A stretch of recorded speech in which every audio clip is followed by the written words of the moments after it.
war declared by NATO and Washington against the Russian Federation for the last 30 years. This has been going on and on and on for the last 30 years. How can you contain Russia? Not enable Russia to economically compete, not enable Russia to compete in technology, not allow Russia to compete in industries, not allow Russia to even have influence everywhere. If you have declared this war, then the war is there. It's not a war between Russia and Ukraine. For that matter, our position was clear. We were against this so-called global order or world order. We've been victims of these sanctions. It's not big nations or not powerful nations like Russia, China, or anybody else, but even those who don't bow or kneel down to this ideology of hegemony will have to be punished. Sanctions, sanctions, sanctions.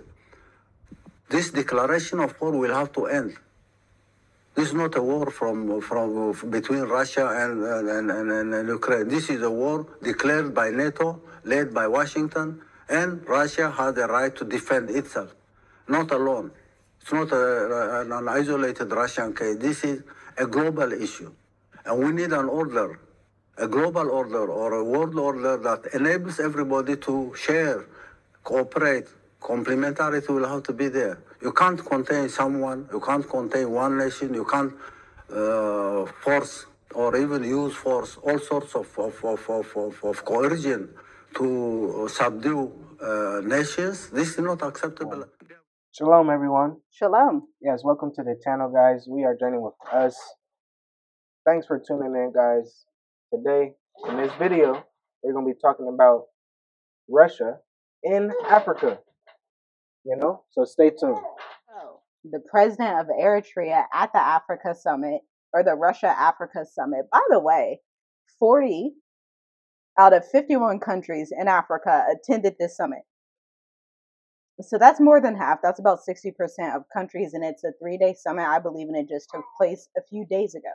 The president of Eritrea gave this great speech, and the main points he said in the speech included how America and Europe continue to do sanctions not only on Russia, but South Africa, on regions in East Africa, regions in West Africa, regions all over Africa, and the Middle East.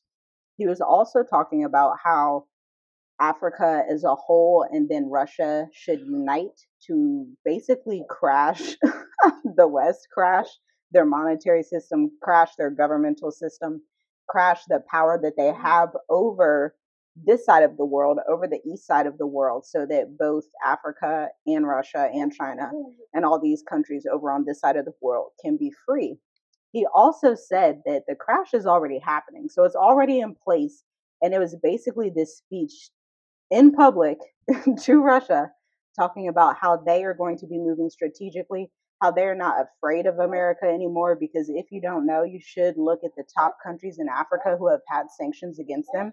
Zimbabwe is another one, Eritrea, Somalia, Ethiopia. These are all countries that the U.S. has been like hard on, right? And the EU as well. And so this is trending right now in the African content creation community, in the online world, in Africa, for good reason.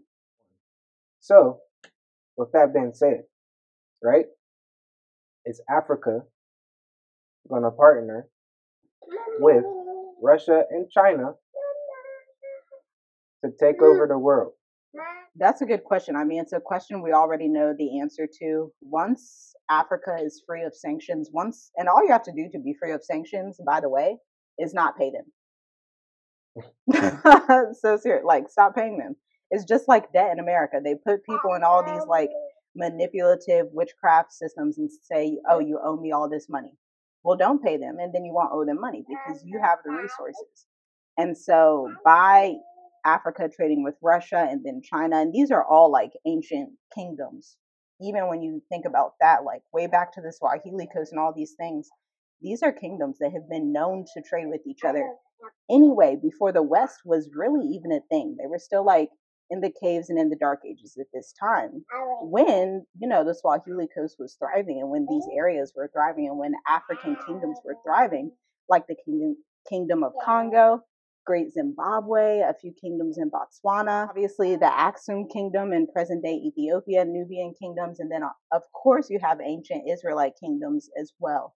And so it's just a really great time to be alive. That's a good point. Like, it's all ancient time, ancient kingdoms.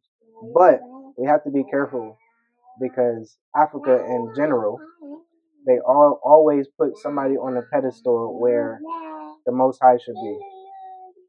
So that's the only thing that fears me. Of course, they come in here with a helping hand, like always. They say, "Here, we will help you," but do not idolize them.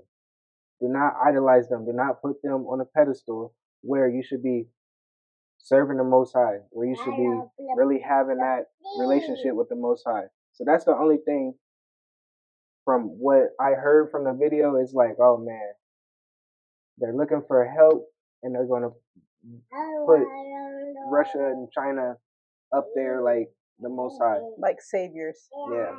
Yeah, because once Africa goes back to honoring and reverencing the Most High as the ultimate creator and seeing Russia and China for what they are, they're just other nations. They're other people that you can trade with.